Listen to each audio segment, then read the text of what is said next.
Hello दोस्तों, स्वागत है आपका हमारे चैनल ओम साइंस फ्यूचर पॉइंट पर। दोस्तों, आज परसेंटेज के अंतर्गत बहुत ही महत्वपूर्ण टॉपिक को हम लेकर आए हैं, जो है जनसंख्या पर आधारित प्रश्न। ठीक है दोस्तों, जनसंख्या पर आधारित प्रश्न जो है वो आने वाले अग्रिम एग्जाम, चाहे वो एसएससी जीडी का हो या उत्तर प्रदेश पुलिस का हो, उसमें भी पूछे जाते हैं। अगर आपको चेक करना है तो आप प्रीवियस ईयर के पेपर्स को उठाकर देख सकते हैं। तो दोस्तों, इस महत्वपूर्ण लेक्चर को आप जरूर पूरे अंत तक देखिएगा और उन मित्रों को शेयर करिएगा जो उत्तर प्रदेश पुलिस या एसएससी जीडी की तैयारी कर रहे हैं। साथ ही साथ अगर कोई सीटेट की भी तैयारी कर रहा है तो उसके लिए भी बहुत ही महत्वपूर्ण है। तो आइए दोस्तों, हम जनसंख्या पर आधारित प्रश्नों को बताने से पहले सबसे पहले इसके कॉन्सेप्ट को, साथ ही साथ इसके ट्रिक को हम बताएंगे, जिससे कि और एक लाजवाब शानदार ट्रिक बताएंगे, जिससे कि आप इस टारगेट को जो 30 सेकेंड पर क्वेश्चन है इसको आप अचीव कर पाए।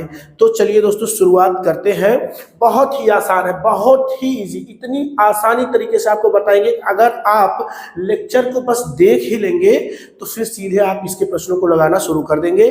तो दोस्तों, क्या होता है, जैसे मान लेते हैं हम किसी कस्बे की बात करते हैं, किसी पर्टिकुलर कस्बे की बात करते हैं, या आप जो हमें देख रहे हैं या आप ही के गांव की हम बात कर रहे हैं, तो आपके गांव की, कस्बे की एक जनसंख्या होती है। ठीक है। अब जैसे जैसे आबादी, अब जनसंख्या क्या होती है, कुछ समय पहले आप देख रहे होंगे कि जनसंख्या क्या थी, कम रही होगी। ठीक है, जैसे आप ऐसे समझिए, पर्टिकुलर अपने फैमिली की बात कर लीजिए। तो अगर आप अपने परिवार में देखिए तो 2-3 साल पहले का अगर आप रिजल्ट देखिए तो जनसंख्या क्या रही होगी, कम रही होगी। फिर क्या होता है, फैमिली में लोग बड़े होते रहते हैं, शादी ब्याह होता रहता है और जनसंख्या की क्या होती रहती है, वृद्धि होती रहती है। ठीक है, तो दोस्तों उसी सेम कॉन्सेप्ट पर जो है कस्बे में भी यही काम होता है कि कस्बे के अंतर्गत लोग व्यक्ति होते हैं और व्यक्तियों के माध्यम से वो बड़े होते हैं। अच्छा, उसमें से ये भी होता है कि कुछ लोग एक्सपायर भी होते हैं, जिनकी अवस्था हो जाती है, वो मर भी जाते हैं। तो इस तरीके से जनसंख्या घटती भी रहती है और लोग पैदा होते रहते हैं, बड़े होते हैं, उनका शादी ब्याह होता है, फिर जनसंख्या बढ़ती भी रहती है। तो इसको जो है निकालने का तरीका क्या है, इसका सूत्र क्या है, सबसे पहले हम आपको यही बता देते हैं। माना हमने कि किसी कस्बे की जनसंख्या, प्रारंभिक शुरुआती जनसंख्या P है। हमने यहाँ पर लिखा कि P वर्तमान में जनसंख्या या वस्तु का मूल्य। अच्छा, ये भी एक चीज बता दें यहाँ पर, ये जो कॉन्सेप्ट है ये मूल्य पर भी काम करेगा। जैसे वस्तु की बात कर ले, पर्टिकुलर मान लेते हैं आपके पास एक बाइक है। ठीक है, अब आप देख रहे हैं जैसे जैसे महंगाई बढ़ती जा रही है, बाइक्स के दाम बढ़ते जा रहे हैं, लेकिन आप क्या करते हैं, बाइक्स लिए, आज के डेट में आपने कोई बाइक खरीदी और आपने उसको कुछ दिन तक चलाया। उसके बाद जब आप उसको सेल करेंगे, जैसे मान लीजिए 50,000 का लिया, आप 3-4 साल चलाया, तो जब आप उसे सेल करेंगे तो ऑब्वियसली उसका दाम क्या हो जाएगा, घट जाएगा। लोग कहते हैं भैया 35,000 में ले लो, 40,000 में ले लो।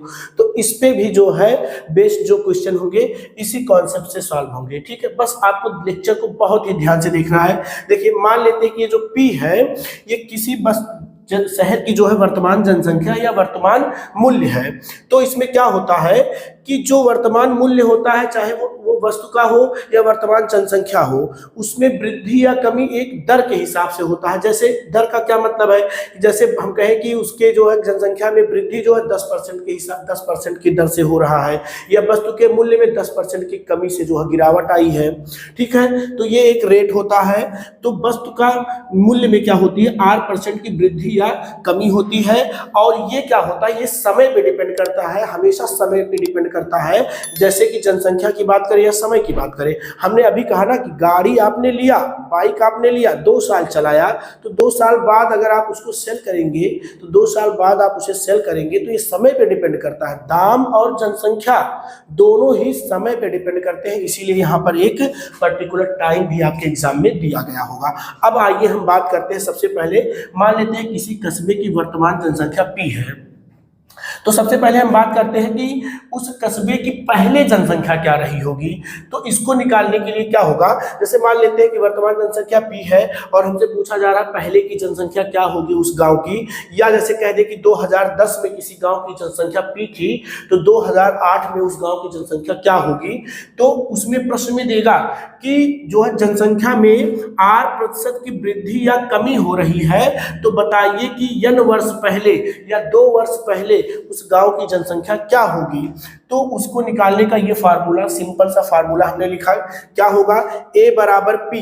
पी क्या होगा दोस्तों, पी होगा प्रारंभिक, मतलब उस समय का जो है वर्तमान जनसंख्या होगी या वर्तमान मूल्य होगा पी। फिर क्या करेंगे, मतलब पी बटे 1 प्लस माइनस आर बटे 100 की घात n, मतलब जितना समय दिया रहेगा। अगर 2 समय का अंतराल, 2 वर्ष का अंतराल है तो 2 रखेंगे, अगर 3 वर्ष का अंतराल है तो 3 रखेंगे। अब दोस्तों यहाँ पर एक सवाल आपके जहन में जरूर उठा होगा, जिसका उत्तर हम आपको जरूर देना चाहेंगे कि ये प्लस और माइनस सर आपने क्यों रखा है यहाँ पर। तो प्लस और माइनस बेटा हमने इसलिए यहाँ पर रखा कि अगर जनसंख्या में मतलब कि रेट में वृद्धि होगा, जैसे कहेगा कि 10% की वृद्धि हो रही है तो आप यहाँ पर प्लस साइन रखिएगा, अगर कहेगा कि R% की कमी हो रही है तो आप यहाँ पर माइनस रखिएगा। दोस्तों इसी सूत्र को हम इस तरीके से भी लिख सकते हैं, जैसे कि क्या हो जाएगा P। अब देखिए यहाँ पर ये डिनोमिनेटर में है, हर में है। अब यहाँ पर अगर आप एलसीएम लेंगे तो 100 एकन क्या हो जाएगा 100 प्लस माइनस R बटा 100, और ये 100 चला जाएगा ऊपर। तो इस तरीके से भी आप इस सूत्र को लिख सकते हैं, चाहे आप इसको फॉलो करिए चाहे आप इसको फॉलो करिए, दोनों सूत्र सेम ही है, बस लिखने का तरीका यहाँ पर थोड़ा सा चेंज किया गया है। ठीक है, चलिए आगे चलते हैं। अगर फिर बात करते हैं कि मान लेते हैं किसी कस्बे की जनसंख्या 2010 में पी थी तो 2012 में क्या होगी। अब 2012 में क्या होगी, तो किसी रेट से जनसंख्या या तो बढ़ रही होगी या तो किसी रेट से जनसंख्या घट रही होगी। मान लेते हैं R% की वृद्धि हो रही है जनसंख्या में, तो 2 वर्ष बाद जनसंख्या क्या होगी, तो उसको निकालने का सूत्र देखिए। या जनसंख्या R% की दर से जनसंख्या में क्या हो रही है, कमी हो रही है, तो n वर्ष बाद अर्थात 2 वर्ष बाद जनसंख्या क्या होगी, तो सूत्र क्या होगा, A बराबर P। अब देखिए दोनों सूत्र में हम अंतर भी यहाँ पर बता दे रहे हैं। देखिए यहाँ पर P बटे करके लिखा गया था, जो लिखा गया था यहाँ पर P इंटू करके लिखा गया, सेम देखिए चीज वही लिखा गया है, बस इंटू करके लिखा गया। वहां पर बटे में था, यहाँ पर इंटू में लिखा गया, अर्थात गुणे के साथ लिखा गया। बस यही इतना जो है दोनों सूत्रों में अंतर है। तो A बराबर P मतलब उस गांव की, उस कस्बे की आप वर्तमान जनसंख्या यहाँ पर रख देंगे। फिर 1 प्लस माइनस R, जिस रेट से बढ़ रहा होगा, अगर 10% क्या दिया गया है तो 10 रख देंगे बटा 100। और चूंकि हमने क्या कहा था 2010 से 2012, तो 2 साल का अंतर आ रहा है, और यहाँ पर आप क्या रख देंगे, 2 रख देंगे। इसी सूत्र को हम इस तरीके से रख सकते हैं, एलसीएम लेकर 100 1 जा 100 प्लस माइनस R बटा 100 की घात n। फिर वही हमने देखिए यहाँ पर लिख भी दिया है कि प्लस मतलब क्या होगा, अगर कहेगा वृद्धि हो रहा है तो सूत्र में आप प्लस रखेंगे, अगर कमी हो रही होगी तो सूत्र में माइनस रखेंगे। तो दोस्तों यही इसका कॉन्सेप्ट है। ठीक है, आप एक बार स्क्रीनशॉट ले लीजिए, ये आपके लिए बहुत बेनिफिशियल होगा। इसके बाद कुछ सूत्र और है एक दो जो कि बहुत ही सिंपल है, उसको भी हम यहाँ पर लिख दे रहे हैं। उसके बाद दोस्तों हम क्या करेंगे, सिंपल से प्रश्नों को आपको बताना शुरू करेंगे, सूत्र के माध्यम से भी और ट्रिक के माध्यम से। दोस्तों आप स्वयं कहेंगे कि सर वाकई में बहुत ही लाजवाब तरीका है, और हमारे जो सवाल हैं वो 30 सेकंड में आराम से लग जा रहे हैं। तो चलिए दोस्तों आगे चलते हैं। तो चलिए दोस्तों देखिए यहाँ पर एक नोट हमने लिखा है, ये भी इंपॉर्टेंट है। जैसे मतलब कभी क्या होता है, जैसे क्या लिखा है, पहले सबसे पहले आपको पढ़ के एक्सप्लेन कर देते हैं। यदि किसी शहर की वर्तमान जनसंख्या P है, वर्तमान में जनसंख्या P है, जो T1 वर्ष में R1% की दर से, T2 वर्ष में R2% की दर से तथा T3 वर्ष में R3% की दर से बढ़ रही हो या घट रही हो। जैसे क्या होता है कंडीशन, जैसे मान लीजिए किसी गांव की वर्तमान जनसंख्या की अगर हम बात करें तो वर्तमान जनसंख्या मान लीजिए 1000 है। अब क्या हो सकता है कि जैसे हम बात करें, ऐसे यहाँ पर देखिए, मान लेते हैं हम 2010 से शुरुआत कर रहे हैं। हमने कहा 2010 में, ठीक है, वर्तमान जनसंख्या क्या थी, जो है गाँव की 1000 थी। 2010 में जो है किसी कस्बे की जनसंख्या जो है 1000 थी।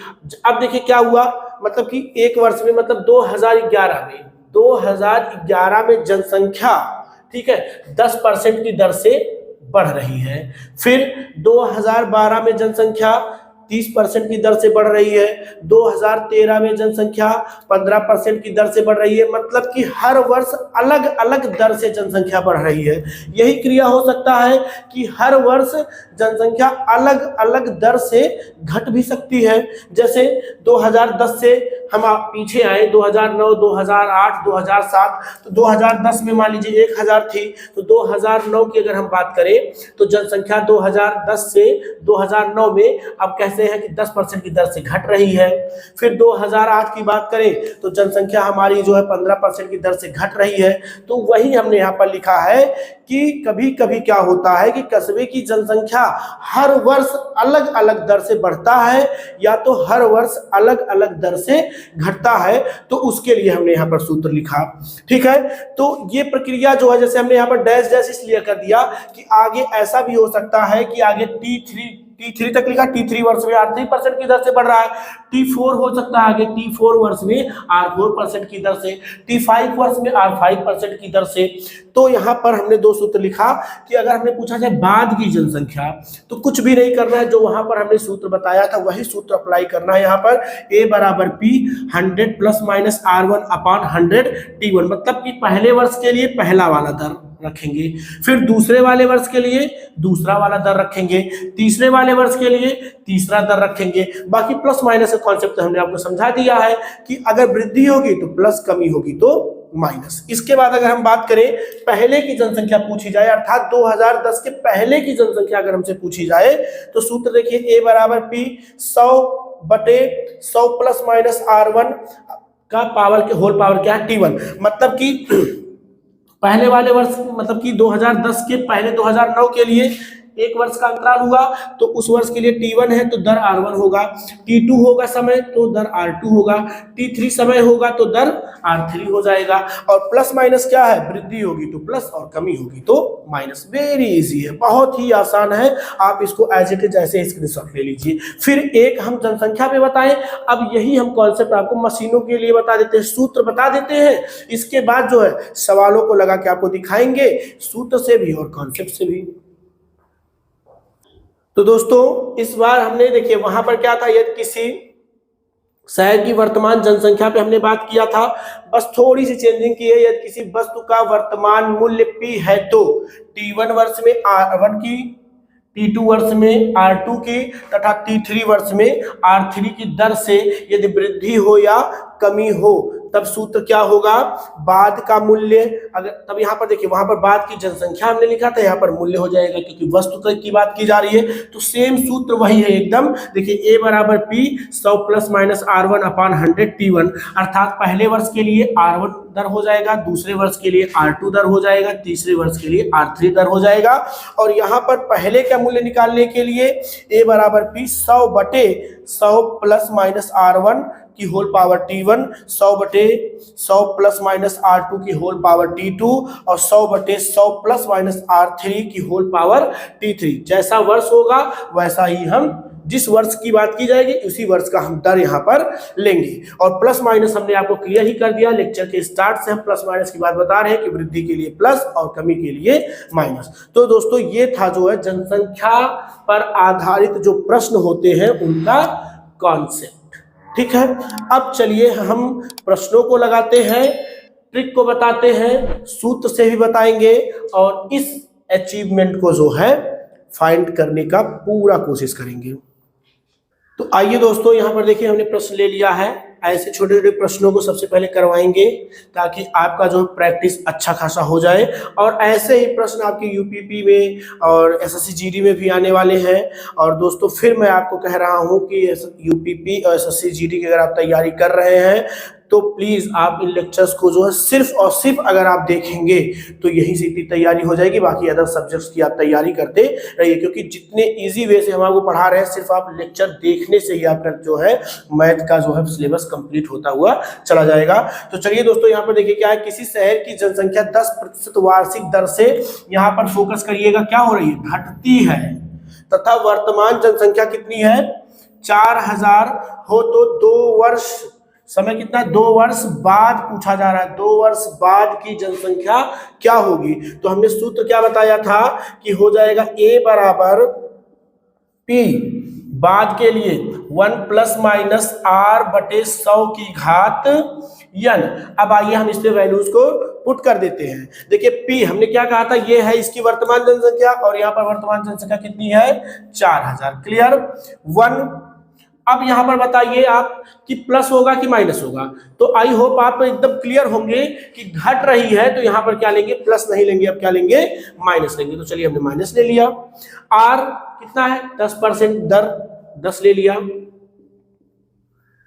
और यन की बात बताइए, यन क्या होगा, तो यन देखिए 2 वर्ष बाद है तो यन हो जाएगा हमारा 2।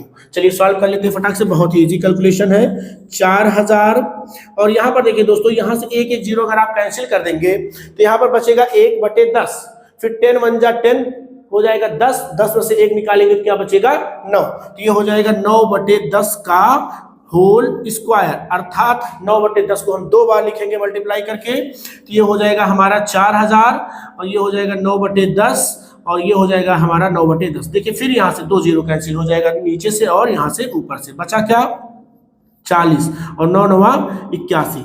ठीक है, अब 4 से सिर्फ 81 में मल्टीप्लाई करिए, 4 1 जा 4, 8 4 32 और 1 जीरो बढ़ा दीजिए, अर्थात उत्तर मिल गया हमें कि 2 वर्ष बाद जनसंख्या क्या होगी, 2 वर्ष बाद जनसंख्या 3240 होगी। पहले जनसंख्या क्या थी 4000, वर्तमान जनसंख्या 4 थी, 4000 थी, लेकिन 10% वार्षिक दर से जनसंख्या घट रही थी ना, तो 2 वर्ष बाद जनसंख्या क्या होगी, तो 2 वर्ष बाद जनसंख्या जो हमारी होगी वो होगी 3240। ठीक है, हो सकता है कि आपको लग रहा होगा कि थोड़ा सा टाइम टेकन है, तो चलिए जो हमने परसेंटेज कन्वर्जन बताया था, यदि आप हमारे लेक्चर के परसेंटेज के लेक्चर को शुरू से देख रहे होंगे तो सबसे पहले वाले लेक्चर में हमने परसेंटेज कन्वर्जन बताया था और मैंने ये भी कहा था कि परसेंटेज के मोस्टली प्रश्न हम कन्वर्जन मेथड को ही फॉलो करके करेंगे। तो चलिए परसेंटेज कन्वर्जन से हम इसको लगाते हैं और दोस्तों आप स्वयं कहेंगे कि सर हमारा टारगेट जो था 30 सेकंड पर क्वेश्चन वो बड़े आसानी से परसेंटेज कन्वर्जन मेथड से होता चला जा रहा है। तो चलिए परसेंटेज कन्वर्जन मेथड देखते हैं। तो देखिए दोस्तों percentage conversion method, percentage conversion method, ठीक, क्या करना है इसमें, देखिए सबसे पहले आपको सिर्फ और सिर्फ परसेंटेज कन्वर्जन मेथड में फोकस करना होगा, किस पे, रेट पे, दर पे फोकस करिए। दर क्या है 10%, जैसा हम कह रहे हैं वैसा ही करना आपको। सबसे पहले कहाँ फोकस करना है, रेट पे। रेट कितना दिया गया है 10%, चलिए बहुत अच्छी बात है, रेट आपको पता चल गया कितना दिया गया है 10%। उसके बाद आपको फोकस करना है कि कितने वर्ष दिए गए हैं, तो देखिए यहाँ पर 2 वर्ष दिए गए हैं, अर्थात इस 10% को हम 2 बार लिखेंगे। चलिए लिख लेते हैं हम, ठीक, ओके, ठीक है ना। इसके बाद कन्वर्ट करेंगे, परसेंटेज कन्वर्जन मतलब क्या होता है कि परसेंट को भिन्न में बदलना। तो 10% अर्थात क्या हो जाएगा 10/100 मतलब 1/10, तो इसको बदल दीजिए, ये हो जाएगा 1/10 और ये भी हो जाएगा 1/10। अब इसमें 1/10 का हम कॉन्सेप्ट आपको समझाना चाहेंगे। तो ये 10 जो है ये जो हो जाएगा पहले मतलब वर्तमान जनसंख्या हो जाएगी, ये क्या हो जाएगी वर्तमान जनसंख्या। और अब देखिए तीसरे नंबर पे आपको क्या फोकस करना है, घटती है ना, तो ये क्या है 1 की कमी है, यहां पर क्या हो रही है 1 की कमी। ठीक है, सेम प्रोसेस यहां पर भी होगा। तो अब देखिए क्या होगा कि जनसंख्या 10 थी पहले, ठीक है, हम यहां पर लिख दे रहे हैं, दूसरे कलर से लिख दें थोड़ा सा ताकि हाईलाइट हो, पहले और बाद में। बहुत ही इजी है दोस्तों, ठीक है। और एक चीज और है, जैसे उत्तर प्रदेश पुलिस का पेपर आप देने जा रहे हैं या जीडी का पेपर देने जा रहे हैं, तो ऑफलाइन पेपर होगा, एक बुकलेट मिलेगा आपको। वहां पर बुकलेट में बेटा इतनी जगह नहीं होगी कि आप बड़ा कैलकुलेशन करेंगे, ठीक है। तो ये वाला कैलकुलेशन ना बहुत ही इजी होगा, छोटे सी जगह में आप कर लेंगे आराम से। तो देखिए पहले जनसंख्या कितनी थी 10, बाद में जनसंख्या 1 कम होकर क्या हो गया 9। फिर उसके बाद बात करें, पहले जनसंख्या कितनी थी 10, चूंकि 2 वर्ष था ना इसलिए 2 बार यही काम करेंगे। बाद में क्या हो गई 1 कम होकर 9। इसके बाद दोस्तों कुछ नहीं करना है, गुणा कर दीजिए, 10 दहाई 100, 9 9 81, अर्थात पहले जनसंख्या उस कस्बे की 100 थी, अर्थात उस गांव में कितने लोग थे, अगर बात करें तो उस गांव में 100 लोग थे। बाद में कितने लोग बचे 81, और हमें बाद वाली जनसंख्या ही तो पूछी जा रही है। तो पहले जनसंख्या 100 थी और यहाँ पर पहले जनसंख्या कितनी है 4000। अर्थात कहने का तात्पर्य ये है कि ये जो 100 है यही 4000 है, क्योंकि ये तुलना करने के दौरान प्राप्त हुआ है ना। हमने क्या किया, परसेंट को कन्वर्ट किया है, रेशियो में चेंज किया है, तो ये तुलना किया है हमने। तो तुलना के दौरान अगर देखा जाए तो यहाँ पर वर्तमान में जनसंख्या 100 थी और यहाँ पर वर्तमान में जनसंख्या 4000 थी।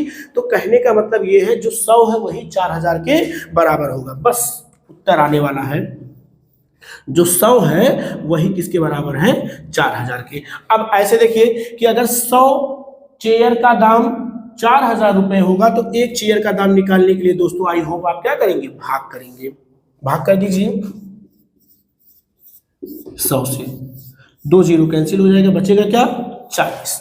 मतलब कि एक चेयर का दाम आ गया 40 और हमें निकालना कितना है, बाद वाली जनसंख्या। और बाद वाली जनसंख्या कितनी थी, 81। ठीक है, तो 81 का निकालने के लिए क्या करेंगे, 81 इंटू 40। और यही तो देखिए वहां पर मिला था हमने इसी को तो मल्टीप्लाई किया था और ये आया था क्या, 3240। तो देखिए ये कन्वर्जन है, इजिली हो जाएगा। क्योंकि हमने इसको समझाया तो इसमें बेटा टाइम लगा। ठीक है, आप समझ जाएंगे फिर आप करेंगे, आपको टाइम नहीं लगेगा, विश्वास मानिए आप हमारी बात का। अगर आप स्वयं इसी वक्त पेन और पेपर लेकर बैठे हो और आप लगाना शुरू कर दीजिए, अगर 30 सेकंड के अंदर ना लगा दोस्तों तो फिर आप कहिएगा कमेंट बॉक्स में कि सर आपने तो झूठ बोल रहे थे। ठीक है, चलिए आगे चलते हैं। चलिए दोस्तों, यहाँ पर हमने दूसरा प्रश्न ले लिया है। प्रश्न है, एक गांव की आबादी 20% की दर से बढ़ रही है। यदि गांव की वर्तमान आबादी 5000 है तो 2 वर्ष बाद की आबादी क्या होगी। दोस्तों यहाँ पर आज हम आपको एक तरीका बताएंगे। जैसे मैथ में क्या होता है कि सबसे पहले प्रश्न को पढ़िए, प्रश्न में जो डाटा गिवन है उसको लिखिए और जो फाइंड करना है उसको लिखिए। उसके बाद फिर आप डिसाइड कर पाएंगे कि हमें जो फाइंड करना है उसको फाइंड करने के लिए हमें किन किन चीजों की जरूरत है। ठीक है, तो ये सबसे व्यस्त तरीका होता है मैथ के प्रश्नों को लगाने के लिए। और सबसे ज्यादा मिस्टेक करते हैं ऑफलाइन क्लास में, हम देखते हैं अपने ऑफलाइन क्लास में कि वहां पर बच्चे यही करते हैं कि प्रश्न पढ़ते हैं और जल्दीबाजी में तुरंत ही लगाने की कोशिश कर देते हैं। तो वहां से उन लोगों को मिस्टेक थोड़ा बहुत हो जाता है, लेकिन अब काफी ज्यादा सुधार हो गया है। तो मैं आप लोगों को भी ये तरीका बताना चाहता हूं कि सबसे पहले क्या करिए। जैसे कि देखिए क्या दिया गया है, एक गांव की आबादी 20% की दर से बढ़ रही है। तो जो रेट है वो क्या है, 20% की दर से बढ़ रहा है। यदि गांव की वर्तमान आबादी अर्थात पी का मान हमें कितना दिया गया है, 5000 दिया गया है, तो 2 वर्ष बाद आबादी क्या होगी। टाइम हमें दिया गया है क्या, 2 वर्ष बाद में जरूर फोकस करेंगे। ठीक है, ये दिया गया। अब आपको आई होप पता चल गया होगा कि हमें निकालना है 2 वर्ष बाद की आबादी। तो उसके लिए सूत्र क्या होगा, ए बराबर पी 1 प्लस आर बटा 100 की घात n। पी हमने यहाँ पर प्लस क्यों लिया भैया, प्लस इसलिए लिया क्योंकि बढ़ रही है, तो बढ़ रही है अर्थात वृद्धि हो रही है तो प्लस लेंगे। फिर यहाँ पर आप इसको सॉल्व करते हैं। आइए, पी का मान कितना हो गया, 5000 रख दीजिए। सब कुछ लिखने के बाद यही आसानी होती है कि प्रश्न में खोजना नहीं पड़ता है, प्रश्न को बार बार पढ़ना नहीं पड़ता है और हमारा टाइम बचता है। जब हम प्रश्न के साथ पढ़ के सारा डाटा एक कलेक्ट कर लेते हैं, फिर उसको सीधे सीधे क्या करना होता है। अब देखिए हमारे पास सारा डाटा यहाँ पर कलेक्ट है, बस उठा के यहाँ पर रखना ही है। नहीं तो क्या करते, बार बार आप प्रश्नों को पढ़ते फिर डाटा लिखते, फिर पढ़ते फिर डाटा लिखते, तो इससे समय लॉस होता है। ठीक है, अब चलिए यहाँ पर हो गया 1, फिर आर का मान देखिए क्या है 20%, तो रख दीजिए बटा 100 और n का मान कितना है 2। यहाँ से देखिए 21 जा 5 जा 21 जा 20 एंड 25 जा 100, तो ये हो जाएगा दोस्तों 5000 और 5 1 जा 5 और यहाँ पर 1 बचा है तो ऐड करेंगे 5 1 जा 5 और 1 क्या हो जाएगा 6/5 और 6/5 को हम रिपीट करेंगे 2 बार लिखेंगे क्योंकि घात कितनी है 2 है, तो 6/5 हो गया। चलिए 5 से डिवाइड करते हैं 1000 आ जाएगा, फिर 5 से डिवाइड करेंगे 200 आ जाएगा। तो यहाँ पर हो गया 200 इंटू 36 एंड 36 2 जा 72 और ये हो गया 7200। तो 2 वर्ष बाद चूंकि 20% की दर से आबादी बढ़ रही थी तो ऑब्वियसली आबादी 5000 से ज्यादा ही होगी। ठीक है, तो यहाँ पर आबादी हमारी जो क्या हो जाएगी 7200 हो जाएगी। ये सूत्र था। अब चलिए जो है बस इतनी जगह तो बहुत है, इतनी जगह तो बहुत है परसेंटेज कन्वर्जन से प्रश्न को लगाने के लिए। 20% की दर से 2 वर्ष की बात की जा रही है तो 20% को हम कितनी बार लिखेंगे, 2 बार लिखेंगे। लिख लीजिए 20% और यहाँ पर भी 20% बढ़ रही है अर्थात वृद्धि हो रही है। तो 20% मतलब होता है परसेंटेज कन्वर्जन में हमने बताया 1/5 1/5, अर्थात पहले जनसंख्या, जैसे पर्टिकुलर माने किसी गांव की कि उस गांव की पहले जनसंख्या 5 थी, लेकिन एक बढ़ के नई जनसंख्या क्या हो गई 6 हो गई पहली साल। 2 साल की बात किया है, फिर दूसरी साल भी वही कंडीशन हो रहा है कि जनसंख्या क्या थी 5 और बढ़ के क्या हो गई 1 बढ़ के 6 हो गई। तो यही करना है, पहले जनसंख्या और बाद में। ठीक है, यहां पर देखिए दोस्तों हो रही है वृद्धि, क्योंकि प्रश्न में साफ साफ कह रहा है ना कि आबादी बढ़ रही है, तो आबादी 5 थी 6 हो गई, फिर क्या हुआ आबादी 5 थी और 6 हो गई, गुणा कर दीजिए पंचम 25 6 छवा का 36। साफ साफ दिख रहा है दोस्तों कि पहले आबादी गांव की 25 थी, अर्थात गांव में 25 लोग थे, अब गांव में कितने लोग हो गए 36 लोग हो गए, आबादी बढ़ी ना। ठीक है, ये क्या हो गई वर्तमान की आबादी, और प्रश्न में वर्तमान की आबादी कितनी दी गई है 5000। बस दोनों को क्या कर दिए इक्वल कर दीजिए, अर्थात क्या करना होगा कि 2500 को बराबर करिए किसके 2500 को 5000 के, दोस्तों यहां पर है 5000, 25 को बराबर करेंगे, सॉरी 2500 बोल दिया था गलती से, 25 को बराबर करेंगे 5000 के, तो एक बराबर हो जाएगा 5000 बटा 25, 25 दूना 50 क्या आ जाएगा 200। ठीक, क्लियर, क्या आ गया एक का मान क्या आ गया 200 आ गया। हमें निकालना है बाद की जनसंख्या, बाद की जनसंख्या कितनी है 36 है। तो क्या करेंगे दोस्तों, यहां पर अगर एक का मान किसके बराबर है 200 के बराबर है, तो 36 का निकालने के लिए क्या करेंगे 200 गुणे 36 और 36 दूना 7200, आबादी क्या हो जाएगी 7200 हो जाएगी। अच्छा, कभी कभी प्रश्न में पूछ सकता है कि आबादी 2 साल में कितनी बढ़ी, कितनी बढ़ी, तो देखिए इसी प्रश्न से लगा सकते हैं। देखिए यहां पर देखिए ध्यान से कि आबादी यहां कितनी बढ़ी है, आबादी 25 से क्या हुई है 36 हुई है, तो माइनस करिए 36 में से 25, एक और एक 11 बढ़ी है, तो एक का दाम अगर 200 है तो 11 का क्या हो जाएगा 11 का निकाल दीजिए, 11 का मान हो जाएगा 11 गुणे 200, 11 दूनी 22, 2200 आबादी बढ़ी है। ठीक है, तो देख लीजिए पहले 5000 थी, 2200 बढ़ी, तो 5 और 2 7000 और 200 और ऐड करेंगे तो 7000 और 200 मतलब 7200 आ जाएगा। इस तरीके से प्रश्न में कभी कभी आपसे ये भी पूछा जा सकता है, तो कन्वर्जन से आप इजीली कर पाएंगे। देखिए कितने की वृद्धि हुई 11 की, तो अगर एक का मान 200 है तो 11 का मान 2200 हो जाएगा। तो इस तरीके से दोस्तों इसके प्रश्न आते हैं। ठीक है, चलिए आगे चलते हैं दोस्तों। जैसा कि हमने 2 प्रश्न अभी तक देखा वो था जनसंख्या पर आधारित। ठीक है, हमने क्या बताया था कि चाहे जनसंख्या पर हो या फिर वो जो है किसी वस्तु पे हो, किसी मशीन के दाम पे हो, किसी कोई गाड़ी हो, बाइक हो, कार, ट्रक हो, सबके लिए जो है तरीका और सूत्र और परसेंटेज कन्वर्जन मेथड वही होगा। तो इस बार हमने जो है देखिए एक व्यक्ति एक कार, मतलब इस बार हमने एक वस्तु की बात की है, गाड़ी की बात की है, एक कार 4.5 लाख रुपए में खरीदता है, जिसमें प्रतिवर्ष 20% की क्या होती है 20% की क्या हो रही है कमी हो रही है होती है। यदि वह उस कार को 2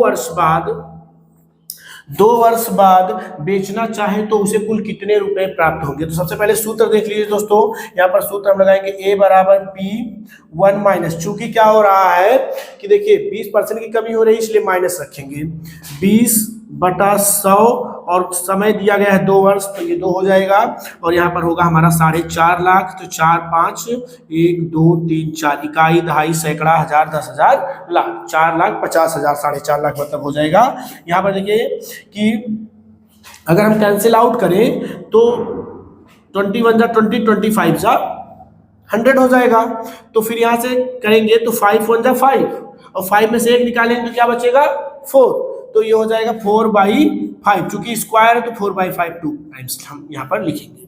ठीक है, अब चलिए 5 से डिवाइड करते हैं, 5 9 जा 45 1 2 3 4 90,000 हो गया।